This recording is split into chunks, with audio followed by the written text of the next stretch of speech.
Today, I will discuss about ester band and urea cycle. The first one is what is ester band. Ester band is a covalent chemical bond that connects an oxygen atom to carbon atom with double bond, the carbonyl group, and alkyl or aryl group, forming a functional group known as ester. Ester band ay isang uri ng chemical na ugnayan na nabubuo kapag ang isang carboxylic acid ay nagre-react sa isang alcohol.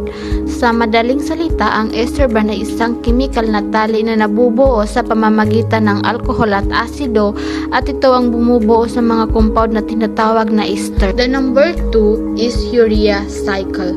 What is urea cycle?